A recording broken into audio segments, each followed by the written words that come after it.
ಕಾರ್ಮಿಕರ ಧ್ವನಿಯಾಗಿದ್ದರು.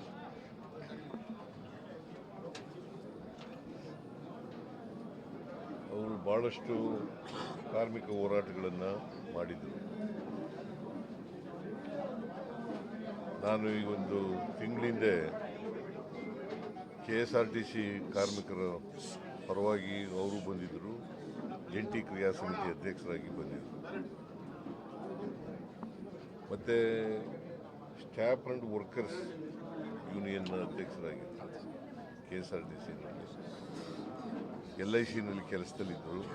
ಆಮೇಲೆ ರಾಜೀನಾಮೆ ಕೊಟ್ಬಿಟ್ರು ಎಲೆಕ್ಷನ್ ನಿಂತ್ಕೊಂಡಾಗ, BRS ತಗೊಂಡಿದ್ರು. ಸೊ ಒಬ್ಬ ಕಮಿಟ್ಮೆಂಟ್ ಇದ್ದಂಥ CPI ಲೀಡರ್, ಅವರ ಸಾವಿನಿಂದ ಇವತ್ತು ಸಾರ್ವಜನಿಕವಾಗಿ ಭಾಳ ತೊಂದರೆ ಆಗಿದೆ ಅಂತಕ್ಕಂಥ ಮಾತುಗಳನ್ನು, ಅವರ ಸಾವನ್ನ ಇದೆಯಲ್ಲ ಅದನ್ನು ತುಂಬಲಿಕ್ಕೆ ಸಾಧ್ಯನೇ ಇಲ್ಲ. ಅಷ್ಟರ ಮಟ್ಟಿಗೆ ಕೊನೆ ಉಸಿರಿರೋವರೆಗೂ ಕೂಡ, ಮೊನ್ನೆಯೂ ಕೂಡ ಮಾತಾಡ್ತಾ ಇದ್ರಂತೆ, ಈಗ ಹೇಳಿದ್ರು ಪತ್ರಿಕೆಯವ್ರ ಜೊತೆಲಿ ಮಾತಾಡ್ತಾ ಇದ್ರಂತೆ. ಇವತ್ತು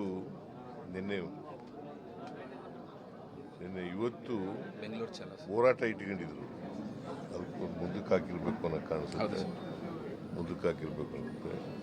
ಸೊ ಅವರು ನನಗೆ ಭಾಳ ದಿನಗಳಿಂದ ಪರಿಚಯ. ಅವರು ಈ ಕಾರ್ಮಿಕ ಹೋರಾಟದಲ್ಲೇ ನೆಗೋಷಿಯೇಷನ್ ಮಾಡುವಾಗ, ಮಾತಾಡುವಾಗ ಮಾಡ್ತಕ್ಕಂಥದ್ದು. ನಾನು ಸ್ವಲ್ಪ ದಿನ KSRTC ಮಿನಿಸ್ಟರ್ ಆಗಿದ್ದೆ. ಸೊ ಹಾಗಾಗಿ ನಿಕಟವಾದಂಥ ಸಂಬಂಧ ಇತ್ತು. ಅವರು ಸಾವನ್ನ ದುಃಖ ಭರಿಸ್ತಕ್ಕಂಥ ಅವ್ರಿಗೆ ಅವ್ರ ಮಿಸಸ್ಸು ಕೂಡ ಬದುಕಿದ್ದಾರೆ ಪಾಪ. ಅವ್ರಿಗೆ 2 ಜನ ಹೆಣ್ಮಕ್ಳು, ಒಬ್ಬರು ವಿದೇಶದಲ್ಲಿದ್ದಾರೆ, ಇನ್ನೊಬ್ಬರು ಇಲ್ಲೇ ಇದ್ದಾರೆ. ಸೊ ಒಬ್ಬ ಜಾತ್ಯತೀತ ವ್ಯಕ್ತಿ ಅಂತ ಇದ್ದದ್ದು. ಯಾಕಂತಂದರೆ ಅವರು ಕೊನೆ ಮಗಳನ್ನ ಬೇರೆ ಕಡೆ, ಬೇರೆ ಕಮ್ಯುನಿಟಿಯವರಿಗೆ ಮದುವೆ ಮಾಡ್ತಕ್ಕಂಥ ಕೆಲಸವನ್ನು ಅವರೇ ನಿಂತ್ಕೊಂಡು ಮಾಡಿದ್ದು.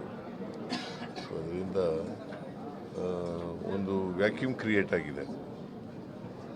ಅದನ್ನು ಭರ್ತಿ ಮಾಡಲಿಕ್ಕೆ ಯಾರಿಂದಲೂ ಕೂಡ ಸಾಧ್ಯ ಇಲ್ಲ ಅಂತೇಳಿ ನನಗೆ ಅನಿಸುತ್ತೆ.